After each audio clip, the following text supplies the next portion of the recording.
ভারতবর্ষের ঐতিহ্য, বাংলার ঐতিহ্য, যে বড় বড় মানুষেরা, সুধীজনেরা, ব্রাহ্মণরা অব্রাহ্মণদের বুকে টেনে নিয়েছে আমরা দেখেছি। আমরা বড় বড় মহাপুরুষরা নিচু শ্রেণীর মানুষদেরকে তাদের ঘরে বসিয়েছে আমরা দেখেছি। এই বাংলার মাটিতে বিবেকানন্দের অবদানকে ভুলে যায়নি কেউ।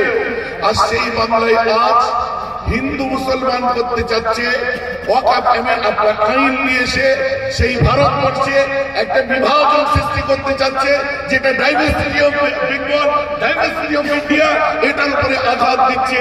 এটা অন্য কিছু নয়। কদিন আগে দেখেছে যে ওদের নেতাগুলো যখন সামনের সারিতে বসেছিল, আজ আমি শঙ্খ, আমরা পীরজাদারা সবাই যেমন বসে আছি, সামনের সারিতে কোন একজন নেতা এসে বসেছিলেন।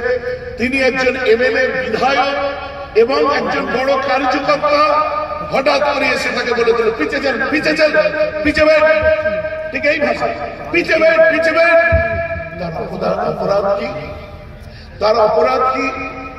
সে আপনার যাদের লাইনে বসেছিল মুসলমান নয়, হিন্দু সম্প্রদায়েরই সে একটু অনগ্রসর বলবো না, একটু ওই কাস্টিজম যেটা আছে না, একটু নিচু কাস্টের হিন্দু বলে তাদেরকে পেছনে সরিয়ে দেওয়া হচ্ছে।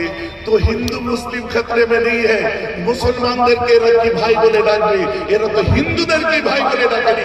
আর রাস্তায় নেমে যারা আজকে জিন্দাবাদ করছে, রাস্তায় নেমে যারা আজকে পতাকা তুলে দেখাচ্ছে আমি হিন্দু, ভালো করে খোঁজ নিয়ে দেখো তোমাদের নেতাদের কাছে তোমরা হিন্দু হতে পেরেছো তো? মুসলমান অনেক দূরের ব্যাপার। আজ আমরা বসে আছি, আমি শঙ্কর ওখানেও দেখেছি, মাননীয় শঙ্কর চ্যাটার্জির ওখানে সমস্ত শ্রেণীর মানুষদেরকে বিভিন্ন ভাবে তাদের খাওয়ানো, পানি খাওয়ানো, কাপড় দেওয়া, বিভিন্ন ক্ষেত্রে পাশে বসে আশীর্বাদ করা আমি নিজের চোখে দেখে এসেছি। এটাই হচ্ছে বাংলার হিন্দু আর অবাঙালি হিন্দুদের মধ্যে তফাৎ।